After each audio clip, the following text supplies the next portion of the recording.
تو بچا کون باقی؟ بخشا کون جائے گا؟ یہ تو سب جہنم میں جائیں گے، میرے سمیت مشرک ہیں ہم لوگ، ایک دوسرے کو شرک کہتے ہیں، حالانکہ قرآن نے کہہ دیا ہے کہ ایک تفرقہ بازی شرک ہے، قرآن پاک نے فرمایا ہے تفرقہ بازی شرک ہے۔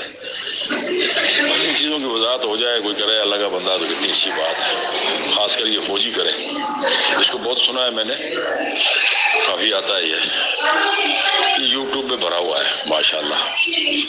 اللہ ہم سب کو سیدھی راہ دکھائے۔ اہدنا الصراط المستقیم، اہدنا الصراط المستقیم۔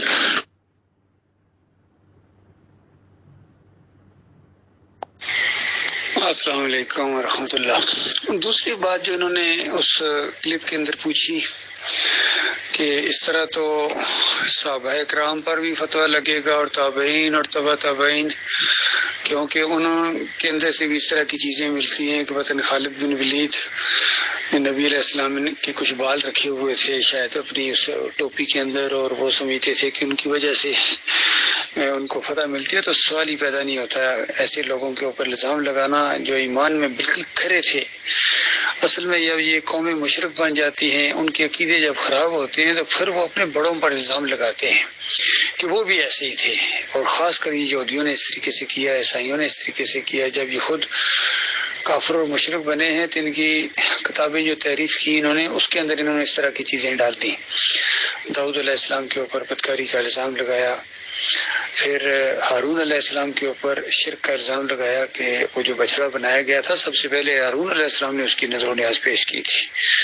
تو حالانکہ ایسا سوچنا بھی کفر ہے کہ کسی نبی نے اس طرح کی بات کی ہوگی۔ اسی طرح کوئی شرک یا کفریہ بات ہے تو کسی صحابی کی طرف منسوب کرنا یہ بہت ہی جہالت ہے اور بہت بڑی علمی خیانت ہے۔ سوال پھر انہوں نے سلمان علیہ السلام کے دور میں جو تخت لانے کا واقعہ ہے، بلقیس کا تخت، وہ بھی چونکہ صوفیوں نے اس طریقے سے بات پھیلائی ہوئی ہے کہ صوفیہ کا جو مقام ہوتا ہے نا یہ انبیاء سے اوپر ہوتا ہے۔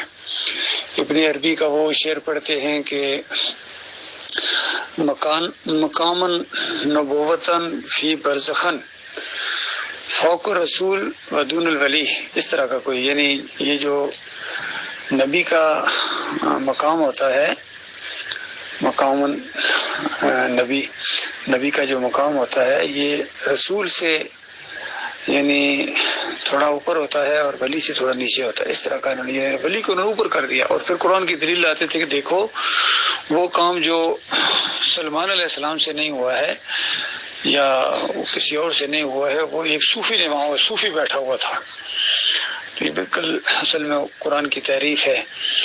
اس کے بارے میں جو صحیح تفسیر آئی ہے کہ وہ جس کو اللہ نے کتاب کا علم دیا تھا اس نے کہا کتاب کا علم، تو کتاب کا علم سب سے پہلے جبریل علیہ السلام کو ہوتا ہے، چونکہ اللہ کی طرف سے وحی جو لے کے آتے ہیں سب سے پہلے ان کو وہ بات معلوم ہوتی ہے۔ جب تک نیچے اس نے نبی تک بات ٹرانسفر نہیں کی ہے، وہ بات پہنچائی نہیں ہے، اس وقت تک نبی اس بات سے بے خبر ہیں، اور جبریل علیہ السلام کو بات معلوم ہے اس وقت جب تک وحی ادھر نہیں آئی ہے۔ جب وحی آئی ہے نبی کو بتایا ہے تو پھر نبی کو بھی وہ بات معلوم ہو گئی۔ تو کتاب کا علم یہ جبریل علیہ السلام کو یا پھر انسانوں میں نبی کو، تو وہاں یہ بات اتنی بتائی گئی ہے کہ وہ جس کے پاس کتاب کا علم تھا اس نے یہ کہا کہ میں پلک جھپکنے سے پہلے لے آؤں گا، اور ساتھ ہی وہ آ گئی۔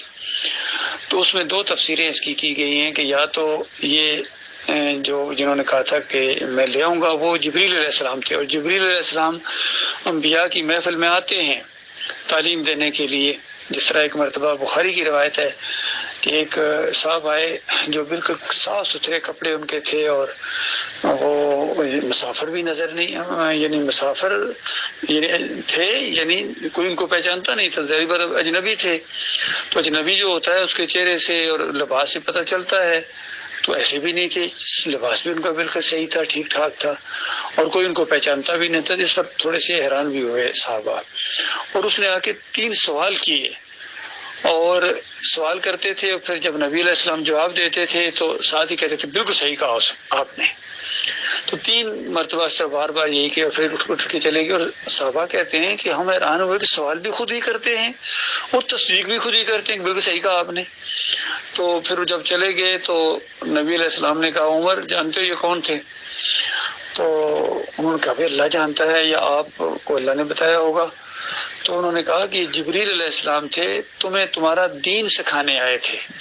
یعنی انسانی شکل میں آئے اور سوال کیے اور نبی علیہ السلام نے جواب دیے تاکہ لوگوں میں یہ دین کی باتیں پھیلیں، علم پھیلے. تو اس طریقے سے ہمیشہ انبیاء کی محفل کے اندر یعنی جبریل علیہ السلام آتے جاتے آتے، وہی کی شکل میں بھی اور دوسری شکل میں بھی، یعنی دین کی بات تعلیم دینے کے لیے بھی. تو وہ ایسا لگتا ہے کہ چونکہ وہ جس طریقے سے وہ چیز لائے ہیں وہ کوئی انسان نہیں لا سک رہا ہے، یا تو وہ جبریل علیہ السلام ہے وہ لا سکتے ہیں. اور پھر کچھ لوگ کہتے ہیں جیسا امام راضی نے کہا کہ یہ سلمان علیہ السلام کا معجزہ تھا، سلمان علیہ السلام کا معجزہ تھا، اور معجزہ عقل کو عاجز کر دیتا ہے. اور کیونکہ وہاں یہ آیا ہے کہ وہ جو ہی کہ وہ تخت وہاں دیکھا تاکہ اللہ تعالیٰ، اور فوراً یعنی سلمان علیہ السلام بول پڑے کہ ھذا من فضل ربی، یہ میرے رب کا فضل ہے. تو معجزے کے اوپر نبی کا یہی ریئیکشن ہوتا ہے. تو وہ جو تخت لایا تھا وہ یا تو وہ جبریل علیہ السلام تھے اور یا سلمان علیہ السلام کا معجزہ تھا. یہ ہرگز نہیں ہو سکتا ہے کہ ایسا آدمی جو امتی ہو کوئی جو اور وہ کام کرے جو نبی نہیں کر سکتا ہے، یہ ایسا نہیں ہو سکتا ہے نبی کو. ہاں یہ سورہ بنی اسرائیل کے اندر یہ جو آیت آئی ہے بالحق انزلنا وبالحق نزل، تو اس انداز سے بات ہے کہ ہم حق نازل کرتے ہیں اور ہم حق کی نازل کرتے ہیں. ہم نے حق نازل کیا ہے اور ہم حق کی نازل کرتے ہیں، اس انداز سے زور ہے اس کے اندر. باقی لوح محفوظ سے آسمان دنیا کے اوپر یہ نازل ہوا ہے اور پھر وہاں سے آہستہ آہستہ بتدریج جبریل علیہ السلام لاتے رہے، یہ تنزیل ہے.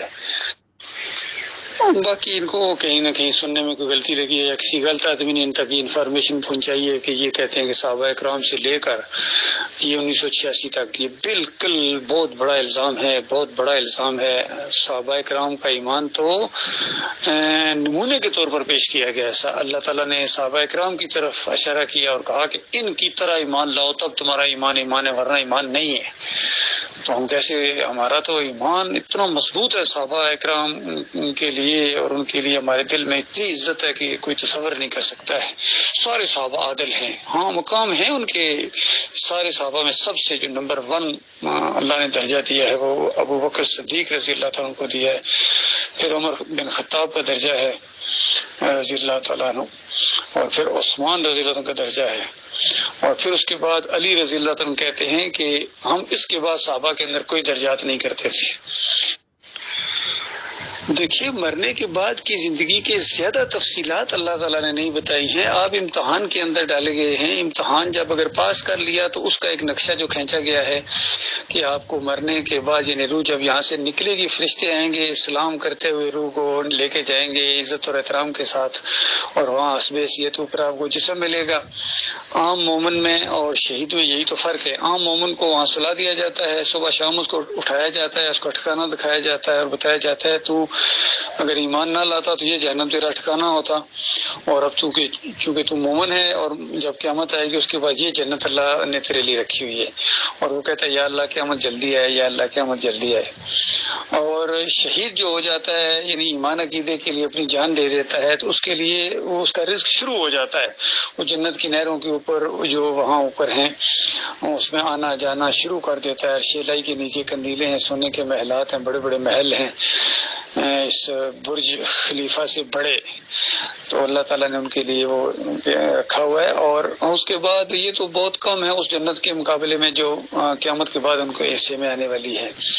تو اس طریقے سے یہ برزخی زندگی ہے. ان قبروں کے اندر سب اموات غیر احیاء، مردہ ہیں، مر چکے ہیں. مردہ کہنا کوئی توہین نہیں ہے، پتہ نہیں قوم کے دماغوں کے اندر شیطان نے کیا یہ ڈال دیا کہ میت کہنا، کسی نیک آدمی جب فوت ہو جائے اس کو میت کہنا، یا وفات پا گئے یا ان کی میت کو ادھر کرو، میت کو غسل دو، یہ توہین سمجھتے ہیں اس چیز کو کہ یہ تو آپ نے بڑی گستاخی کر دی. بس یہ کہو کہ پردہ فرما گئے اور بس اس سے ادھر چلے گئے. ایسی الفاظ یعنی اپنی طرف سے یہ گویا عزت دینے کی کوشش کرتے ہیں. اللہ سے زیادہ کوئی نہیں جانتا کس کی کتنی عزت ہے، اور اللہ نے جو الفاظ استعمال کیے ہیں ان کو یعنی یہ سمجھنا کہ یہ گستاخانہ ہے تو یہ ایسی بات نہیں سوچنی چاہیے. دیکھیے محترم، اس میں کوئی پریشانی نہیں ہے. اگر اوپر اللہ تعالیٰ 3 سوال کرتا ہے اس انسان سے تو اس میں کون سی ایسی پریشانی ہے؟ موٹے موٹے سوال ہیں. اور اس میں یعنی من ربو کا، تمہارا الہ کون تھا، تمہارا رب کون تھا، اس وقت پتہ چلے گا داتا کیا چیز ہے اور دستگیر کیا چیز ہے، حاجت روا اور غوث کیا چیز ہے. رب کے اندر ساری چیزیں اس وقت پتہ چلیں گی. آج تو ان سے اگر پوچھا جائے دنیا کے اندر کہ تمہارا رب کون ہے، فوراً کہے گا اللہ. اور داتا کون ہے، وہ کہے گا پارٹی والا. غوث کون ہے، وہ عراق والا عبد القادر. مشکل کشا وہ علی رضی اللہ عنہ. تو آج یہ سمجھتے ہیں کہ رب اور ہوتا ہے اور مشکل کشا کوئی اور ہوتا ہے. وہاں یہ سب ان کو پتہ چل جائے کہ رب کیا چیز ہوتی ہے. اور پھر ماں دینوں کا، دین تمہارا کیا تھا. تو آج انہوں نے دین کے اندر کتنے فرقے بنائے، کتنے مسلک بنائے. ان کو وہ دین پسند ہی نہیں ہے جو نبی علیہ السلام کے اوپر نازل ہوا اور تمام انبیاء کا دین اسلام.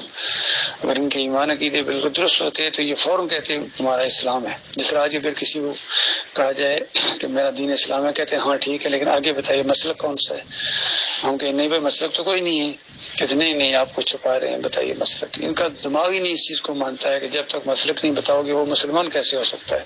حتیٰ کہ یہ فارمز بھرنے کے اندر بھی اپنے مسلک اور فرقے اور اس طرح کی چیزوں کو انہوں نے لکھا ہوتا ہے کہ وہ بھی آگے بتائیے کون سے، سنی ہیں، شیعہ ہیں، بریلوی ہیں، دیوبندی ہیں، کیا ہے. تو مومن کا تو کوئی چیز نہیں ہوتا ہے. مسلمان جو اصلی مسلمان میں وہ تو ہوتا ہی نہیں، اس چیزوں میں پڑتا ہی نہیں. لہٰذا بالکل کھلے دل سے وہ بولے گا میرا دین اسلام. اور پھر آخری ما تقول لحاظر رجل، تو حاضر رجل اس کو پتہ چل جائے گا کس کی بات ہو رہی ہے. اور ان لوگوں کا یہ ہے کہ دیکھو حاضہ کا لفظ استعمال ہو گیا ہے تو حاضہ قریب کے لیے ہوتا ہے. اور ظاہری بات ہے قریب جب تک نبی علیہ السلام وہاں حاضر نہیں کیے جاتے ہیں تو پھر حاضہ کیوں کہا گیا ہے. اصل میں یہ عربی سے ناواقفیت کی وجہ سے ہے. حالانکہ جو مشہور واقعہ ہے جب ہرقل کے دربار کے اندر ابو سفیان اور کچھ لوگوں سے اس نے سوالات کیے تھے نبی علیہ السلام کے بارے میں، تو وہاں اس نے یہی لفظ بولا تھا. بخاری کی روایت کے اندر آتا ہے کہ تم میں سے کون سب سے قریب ہے رشتہ داری میں، حاضر رجل، اس رجل. تو حاضر وہاں تو نبی علیہ السلام موجود نہیں تھے. تو یہ عربی کا قاعدہ ہوتا ہے کہ جب بالکل نہ سننے والے کے لیے غلط سمجھنے کا امکان ہو اور نہ کہنے والے کے لیے غلط کہنے کا، یعنی سننے اور سنانے میں بالکل کوئی جب امکان ہی نہ ہو تو پھر اس انداز سے لفظ بولا جاتا ہے. یہ آخر میں بڑا صحیح کہا آپ نے کہ قبر میں زندہ ہو جاتا ہے، پھر کتنوں کو قبر بھی نہیں ملتی ہے. کسی کو شیر کھا گیا اس پوٹی کر دی، اور کسی کو مچھلی کھا گئی پوٹی کر دی. ان چیزوں میں پڑھنا ہی نہیں چاہیے. اور یہ فوجی وضاحت کر دے، فوجی وضاحت کرے گا انشاءاللہ، کیونکہ بالکل سادہ بات ہے، آپ کی سمجھ میں آ جائے گی یہ بات. بالکل آپ نے جس طرح کہا ہے کہ جن کو مچھلیاں کھا گئیں، جن کو شیر کھا گئے، بتاؤ ان کو کہاں بٹھایا جاتا ہے. تو اصل میں اس قبر کے اندر روح واپس آتی ہی نہیں ہے. یہ اللہ کی کتاب کا آخری فیصلہ ہے. اور اللہ کی کتاب بالکل واضح ہو اور اس کے مقابلے میں لوگوں نے عقیدے رکھے ہوں، پھر بندہ کہ میں نیوٹرل ہوں، میں تو ان چیزوں میں پڑھنا ہی نہیں چاہتا، تو پھر یہ ختم نبوت کے معاملے میں کیوں پڑھ گئے ہیں آپ؟ اس میں بھی آپ کہیں نا میں تو ان چیزوں میں پڑھنا ہی نہیں چاہتا، آخری ہیں یا نہیں آخری، مجھے کیا ضرورت ہے ان چیزوں میں پڑھنے کی. نہیں، آپ کو پڑھنا پڑے گا. جب اللہ کی کتاب نے کہہ دیا آخری ہیں، بات ختم. اب کوئی کہے گا میں اور آ گیا، یہ ہو گیا، وہ ہو گیا، تو آپ کو ان کو رد کرنا پڑے گا، ان کو کافر کہنا پڑے گا. اسی طرح جب اللہ کی کتاب نے کہہ دیا ثم انکم بعد ذلک لمیتون ثم انکم یوم القیامۃ تبعثون، اس زندگی کے بعد تمہیں موت ہے، پھر قیامت کے دن تم زندہ کیے جاؤ گے. اس جسم کو قیامت کے دن زندہ کیا جائے گا. اس قبر کے اندر گلتا ہے، سڑتا ہے، کیڑوں مکوڑوں کی خوراک بن جاتا ہے. اگر یہ شیر اور مچھلیاں نہ کھائیں تو قبر کے اندر کیڑے مکوڑے اس کو کھا جاتے ہیں. اور بالفرض اگر آپ کو کسی کو بھی یقین نہیں آتا ہے تو کھود کے دیکھ لو، قبر میں ہڈیاں نکلیں گی. اور یہ زمین کا معاملہ ہو سکتا ہے کہ کسی علاقے کی زمین پتھریلی ہوتی ہے، کسی علاقے کی زمین چکنی ہوتی ہے، کسی کی گرم ہوتی ہے، تاثیر اس کی کہیں ٹھنڈے علاقے ہوتے ہیں اور کہیں ریتلی ہوتی ہے، تو اس کے مطابق وہ معاملہ ہوتا ہے. تو یعنی مٹی کے ساتھ مٹی اس نے ضرور ہونا ہے، کوئی پہلے کوئی بعد میں، کوئی زیادہ عرصہ لے. تو جن لوگوں کا یہ عقیدہ ہے کہ اس قبر کے اندر روح واپس آ جاتی ہے، یہ اللہ کی کتاب کے کافر ہیں، بالکل انکاری ہیں. ہر جگہ ان کو کافر ثابت کیا جا سکتا ہے. کوئی ایک آیت نہیں ہے، بے شمار آیتیں ہیں قرآن کی جس میں بتایا گیا کہ روح اس میں واپس نہیں آتی ہے. وَيُمْسِكُ الَّتِي قَضَىٰ عَلَيْهَا الْمَوْتَ، سورہ زمر میں فرمایا کہ جن کے اوپر موت کا فیصلہ نافذ کیا جاتا ہے ان کی روح کو اوپر روک لیا جاتا ہے. اللہ کہتا ہے روک لیا جاتا ہے، یہ کہتے چھوڑ دی جاتی ہے. بتائیے کتنا فرق ہے. جو اللہ کی کتاب کو نہ مانے کہ آپ پھر نیوٹرل رہیں گے، تو ایسا تو نہ کہیے نیوٹرل تو جانور ہوتے ہیں. عمران خان کہتا ہے نیوٹرل جانور ہوتے ہیں. وہ بات صحیح کہی انہوں نے. نیوٹرل کہاں؟ جب حق اور باطل کا معاملہ ہو، اللہ کی کتاب کا معاملہ ہو، اللہ کی کتاب کو جھٹلایا جا رہا ہو، بندہ کہ میں نیوٹرل ہوں، میں ان چیزوں میں پڑھتا ہی نہیں ہوں. جو مین چیزیں ہیں ان میں کیسے نہیں پڑھتے ہیں بھائی؟ یہی تو وہ اسی سے تو آپ کو مجرم پکڑنے میں آسانی ہوگی کہ مجرم کون تھے جنہوں نے اللہ کی کتاب کا انکار کیا ہے. تو ان کا بالکل انکار ثابت ہو جائے، ان کا جرم ثابت ہو جائے، تو کوئی فوجی افسر یا پولیس کا افسر کہہ سکتا ہے کہ میں ان معاملات میں نہیں پڑھتا ہوں؟ وہ تو بلکہ خوش ہوگا کہ یہ اس کا جرم ثابت ہو گیا، پکڑو اس کو بے ایمان کو، اس نے اللہ کی کتاب کے خلاف عقیدے بنائے ہوئے ہیں کہ ان قبروں میں زندہ ہو جاتے ہیں، ان قبروں میں. حالانکہ زندے کو دفن کیا جائے تو مر جاتا ہے. حقیقت یہ ہے. مولوی صاحب کو کہا اچھا زندہ ہو جاتا ہے، اور مولوی صاحب آپ کو 5 منٹ کے لیے میں دفن کرتا ہوں، تم تو زندہ ہی رہو گے کیونکہ قبروں میں زندہ ہوتا ہے. تو مولوی صاحب کہے گا ہرگز نہیں، مر جاؤں گا. تو وہاں اس کو پکڑ سکتے ہیں آپ.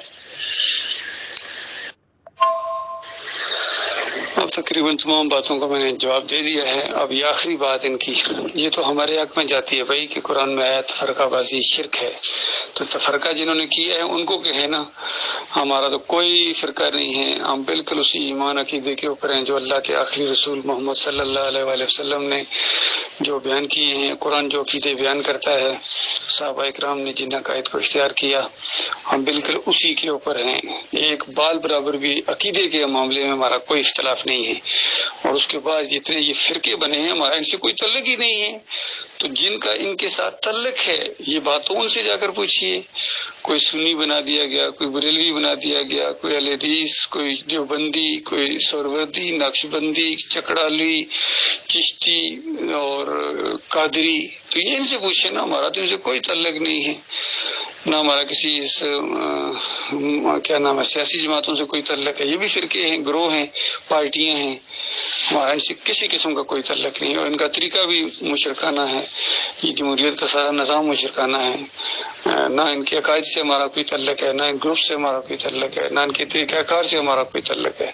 ہمارے عقائد بھی نبی علیہ السلام اور صحابہ اکرام کی طرح، ہمارا طریقہ بھی نبی علیہ السلام اور صحابہ اکرام کی طرح. نبی علیہ السلام دعوت دیتے تھے الہکم الہ واحد لا الہ الا هو الرحمن الرحیم، کہ لوگوں تمہارا الہ، تمہارا معبود ایک اللہ ہے، اس کے علاوہ کوئی اور نہیں. یہ نہیں کہ صرف ایک اللہ ہے، بلکہ یہ ساتھ یہ بھی ہے کہ اس کے علاوہ کوئی اور نہیں ہے.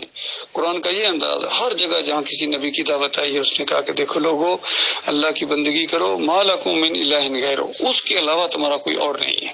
بالکل اسی طریقے سے ہم کہتے ہیں کہ لوگو تمہارا داتا دستگیر مشکل کشا ایک اللہ ہے، اس کے علاوہ کوئی اور نہیں ہے. اور جن دوسروں کو تم نے بنایا ہوا ہے، چاہے یہ غوث بنا دیا، کسی کو داتا بنا دیا، ان صوفیوں کو خاص کر، ان کی کتابیں پڑھنے سے پتہ چلتا ہے کہ ان کی کتابیں کفر و شرک کا پلندہ ہیں، بھری ہوئی ہیں ان واقعات سے کہ حضرت نے مردے کو زندہ کر دیا. یہ ان کے دعوے رہے ہیں. اور ہمارے پیر صاحب بھی کہتے ہیں غیب جانتے تھے. علی جوہری صاحب کہتے ہیں کہ میرے پیر غیب جانتے تھے. شاہ ولی اللہ کہتے ہیں میرے تایا مردے کو زندہ کر دیتے تھے. اس طرح کی واقعات سے بھرے ہیں. آپ کو بتاؤ، یہ ہم نے کہا تھا ان کو یہ عقیدے اپناؤ. محمود الحسن صاحب کہتے ہیں اللہ کے بندوں کو پکارنا، نیک بندوں کو، یہ اللہ ہی کو پکارنا ہے. تو بتاؤ، یہ اس کو میں نے کہا تھا یہ عقیدہ بناؤ. اشرف علی تھانوی صاحب کہتے ہیں اللہ کے بندوں کو نبی کا بندہ کہا جا سکتا ہے. تو بتاؤ، میں نے کہا تھا اس طرح کے مشرکانہ عقیدے اپناؤ. بس بھگتیں گے جس نے یہ عقیدے اپنائے ہیں، اور جو ان کو پھر رحمت اللہ علیہ کہتا ہے وہ ان کے ساتھ رہے گا.